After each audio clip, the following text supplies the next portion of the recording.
je vais vous parler, en un peu plus bref, je vais essayer, du taux de pénétration d'Internet. Alors ça, c'est un sixième enjeu que moi, personnellement, j'ai observé avec beaucoup d'attention en 2022.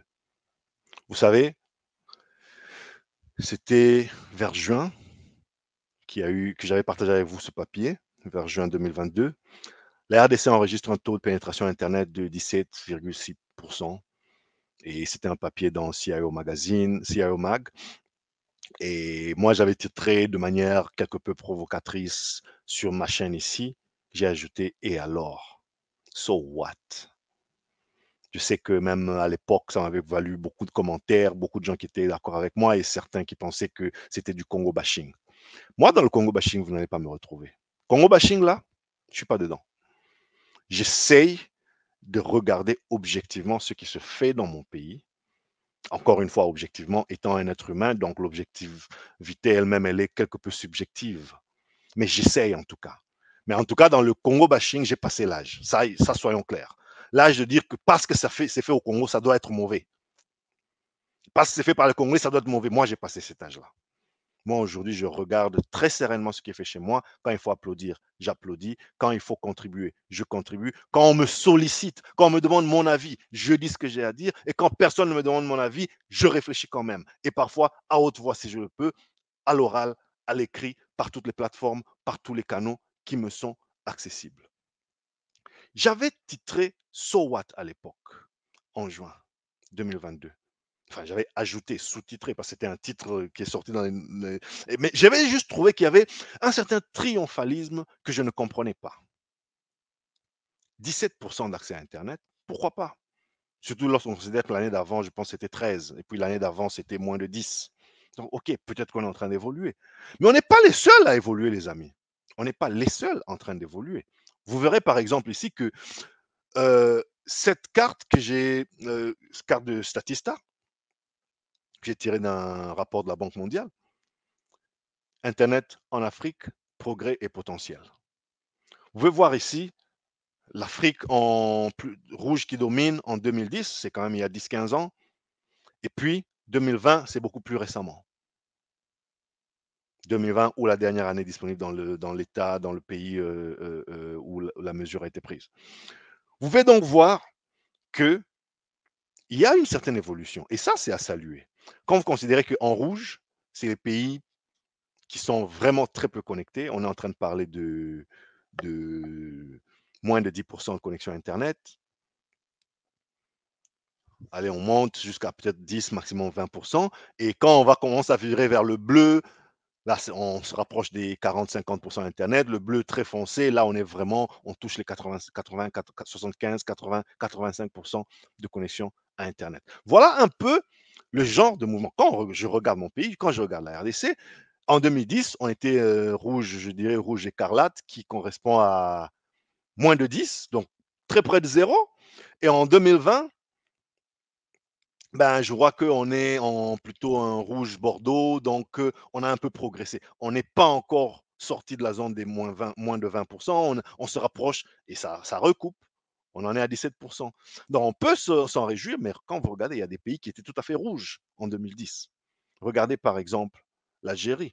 En 2010, elle était rouge, peut-être rouge bordeaux. C'est-à-dire en 2010, j'imagine que l'Algérie en était à quoi? Là où nous on est aujourd'hui, à 15, 18% de connexion Internet. Mais aujourd'hui, en 2020-2022, l'Algérie est rouge bordeaux, donc ils sont passés un peu plus haut que ça. Je vois d'autres pays, l'Afrique du Sud. L'Afrique du Sud a évolué. Il y a des pays, et puis il y a des pays qui sont tout à fait bleus. Maroc, Égypte, Afrique du Sud, île Maurice. Donc c'est des pays qui qui dépassent les 70% de connexion à Internet. Donc, quand il y a des gens, c'est comme en classe, quand il y a quelqu'un qui a 60%, toi, tu as 17%, tu peux être fier de toi si le trimestre passé, tu avais eu 12%. Tu es en train d'évoluer, mais il n'y a pas encore de quoi fouetter un chat, les amis, soyons d'accord. Par contre, il faut construire sur ces petits acquis-là pour vraiment secouer l'écosystème, y compris les opérateurs qui ont pour responsabilité de réinvestir un peu dans le pays qui leur a tant donné, en termes d'infrastructure, en termes justement d'infrastructures et de facilités pour faire que la RDC avance quand même un peu, que la RDC grandisse un peu, sorte un peu de l'ornière.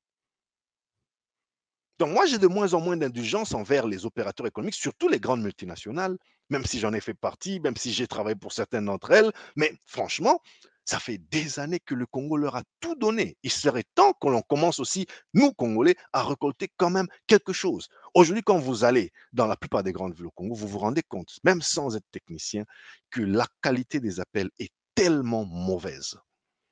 C'est-à-dire que les réseaux sont de moins en moins entretenus.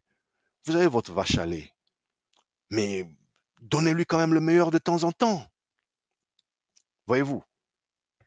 Donc voilà, je voulais souligner ce fait, non pas pour taper sur qui que ce soit, ni sur la RDC, ni sur ceux qui se portent volontaires pour y investir et qui retrouvent des opportunités, ni sur les utilisateurs, mais sur tout le monde, sur moi, sur vous, sur nous tous, pour dire, OK, 2022, on est passé de 12 à 17% en termes de connexion Internet. Voyons ce qu'il en sera en 2023. Peut-être qu'on va, on va atteindre la barre des 20%, peut-être qu'on va la dépasser, j'en sais rien, on verra. Mais il faut qu'il y ait une croissance dans la bonne direction, croissance non seulement quantitative, c'est-à-dire les chiffres, mais aussi qualitative. Qu'est-ce que tu peux faire avec un méga, avec un giga de données en RDC? Et là, j'en viens au prix. J'ai touché un peu la situation du prix hier dans ma tournée africaine, que je vous recommande vivement, parce qu'on a parlé des sujets panafricain, mais qui touche beaucoup la RDC. Parce que la RDC est en Afrique. D'accord? Et ici, j'ai juste parlé, et je vais juste en dire un petit mot, puis je vous promets on passe, c'est, les amis, le prix d'Internet. C'est vrai, il est en train de baisser dans la plupart des pays, mais on a encore en Afrique des pays qui sont à plus de 10 dollars le giga. Le bon giga, hein, pas le giga et ammoniato comme on dit, le bon giga. Parce que oui, il y a aujourd'hui des petits forfaits, vous pouvez avec un demi-dollar faire quelque chose, avec un 500 francs faire quelque chose, avec un 1000 francs faire quelque chose. Mais qu'est-ce que vous pouvez faire? Avec quelle connexion? Donc, on parle du prix, on parle de la stabilité, on parle du débit, tout ça combiné, ce que je peux faire avec un giga que je. Parce que là, quand tu télécharges des données, c'est à quoi ça sert de télécharger des données si tu auras des time-out 4 fois dans la même heure et que tu devras recommencer. Donc, ce que tu as fait avec le même giga, celui qui est en Afrique du Sud où peut-être la connexion passe un peu mieux, ou au Maroc où la connexion passe un peu mieux, eh ben, lui, il fait un peu plus avec un giga que celui qui se retrouve à Kalemi. Donc, voilà un peu le prix. Il doit aussi être regardé. Et puis, l'enrichissement de l'écosystème.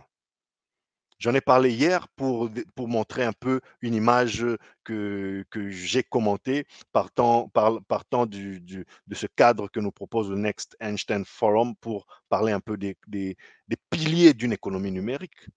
Le numérique ne se limite pas à l'accès à Internet, les amis, ou au développement d'un petit site web. Le numérique, c'est toute l'économie qui est bâti là-dessus, les infrastructures, les usages applicatifs, le contenu, la gouvernance, le cadre réglementaire tout autour. J'en ai parlé hier, mais aujourd'hui, j'aimerais juste dire qu'on a déjà un cadre qui nous propose ça. C'est le plan national du numérique en RDC. Donc, on n'est pas tout à fait à la ramasse, on n'est pas tout à fait à la traîne. Il y a des petites choses, voire d'assez grandes choses qui ont déjà été faites, des briques qui ont déjà été posées. Construisons dessus en 2023. Moi, je regarderai avec intérêt cet aspect des choses. J'espère que vous aussi.